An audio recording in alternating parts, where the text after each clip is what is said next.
All right, friends, here we are. It's a windy day, and the mission today is going to be to test out the sliding wood splitter. Is it a worthwhile tool or a worthless piece of junk? Let's find out. So like I said, it's a windy day, so I do apologize if there's some background noise. There's not much I can do about that, but we're going to test out the sliding wood splitter.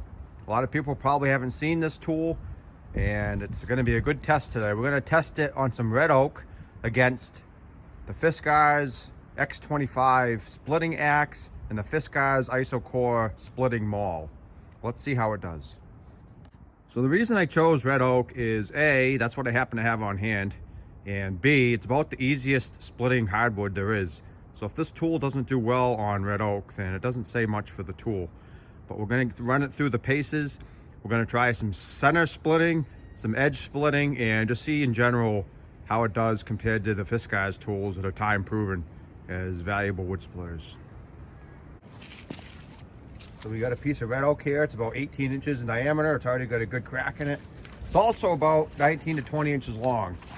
And the reason I do that is that that's how long I process my wood, but I find it a little annoying when people show hand splitting on YouTube or wherever, and they always show soft woods with no knots and they're 10 inches long. As though that's supposed to be an impressive feat. You could split those pieces, I think, with a butter knife.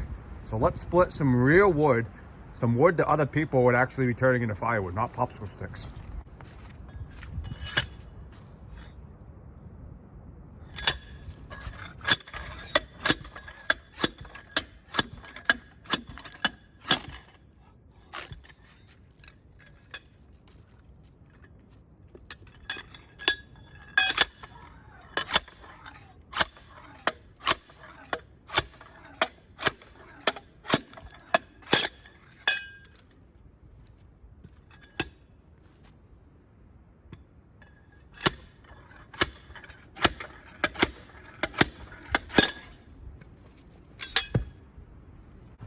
It actually did better than I thought it would do.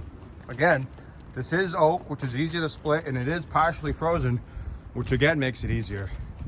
So let's try a piece that is not already split in the middle.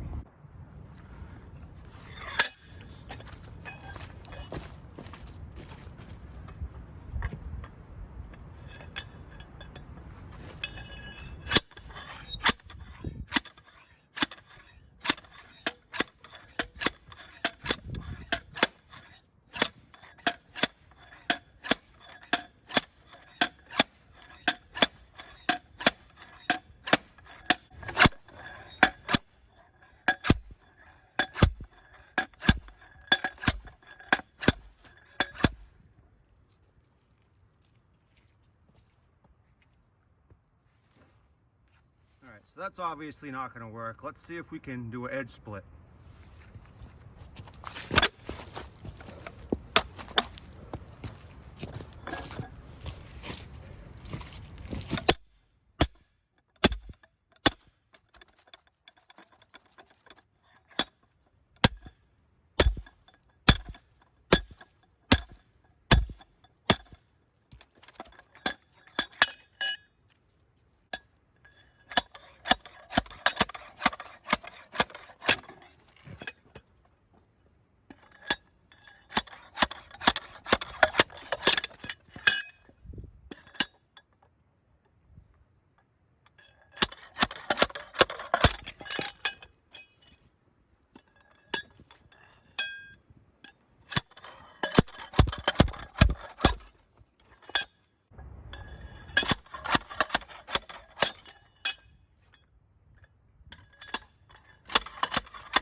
So that actually worked pretty decently.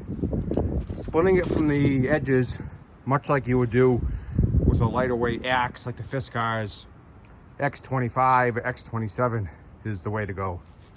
Center splitting it with that tool just isn't going to work.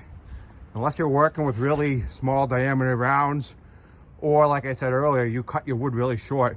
My wood's about 20 inches in length, so keep that in mind watching the video. But let's try doing a piece for comparison's sake with the Fiskars axe.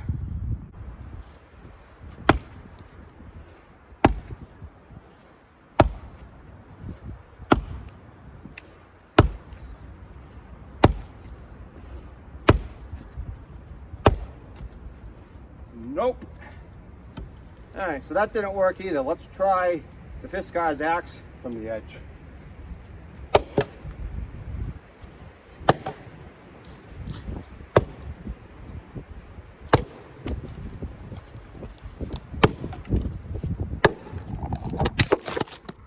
I do apologize, friends. It was at this moment that the camera got knocked over by the wind. I didn't realize it, and I wasn't able to get the last few hits of me splitting with the Fiskars axe, but I think you can tell by the first few hits how it went.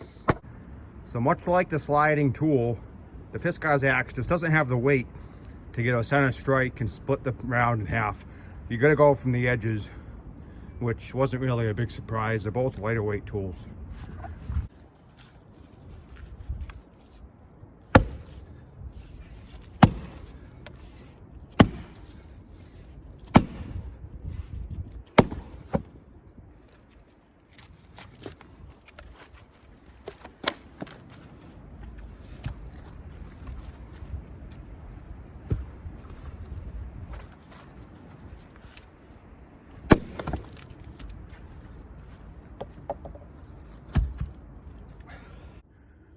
So no real surprise there. The big Isocore Fiskars maul just muscled his way through that big round, even with the center split, which isn't a surprise considering the weight of the tools and the head shapes.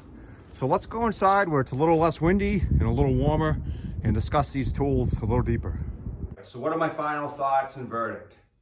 So let's go over a few more facts first. So this is a sliding wood splitter, obviously. It came from Harbor Freight, and it was about $25. You can find them online.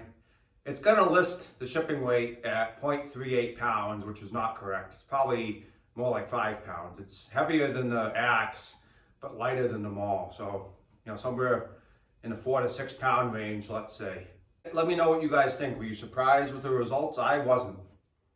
I was never expecting it to compete with the maul. I think that was a big ask for such a small headed tool. The wedge in that sliding splitter is nowhere near the size of the head in the wedge. It is a similar thickness though as the axe, it's just narrower. So I'm not surprised, and it weighs a similar amount, so I'm not surprised that it did similarly to the axe, but did not do as good as the maul. Now, the things I do like about it are you don't have to swing it over your head or behind your head. So if you did have, let's say, maybe back issues or shoulder issues, it might be a viable option over an axe. And I would say it's probably also safer than swinging a sharp axe. So those are two things that it definitely has going for it. And I would say the third thing is probably it's more precise. Unless you're a really talented axeman and you can get that axe on a pencil line, then you're not going to be able to get as precise as you can with the sliding splitter. You can put it exactly where you want it. Some of the things I didn't like is it's kind of hard on your hands. I could picture getting a lot of blisters after using it for a while, and the jolting of the metal hitting the metal can probably end up doing a number to your joints over time. The axe hits the wood and a lot of the energy gets absorbed into the wood, whereas it doesn't seem like any energy gets absorbed into the wood with a sliding splitter. All gets absorbed into your body. So I would say at the end of the day, it's not a worthless piece of junk. I would say it could be worthwhile for certain people. I would say for most people, they would probably still prefer a traditional axe or a maul. I know I would. I think once you get used to using a maul or an axe, it's a lot quicker. You saw how quickly I was able to split off those pieces on the edges with the axe versus the sliding splitter. But like I said, at the end of the day, if you had back problems, shoulder problems, maybe you were an older person and you weren't physically super strong, I could definitely see it being viable for certain people, but not for everybody. So I would say it's worth getting, possibly if you just like collecting tools. It's definitely a unique concept, And hope you guys enjoyed today's video on the comparison. See you next time.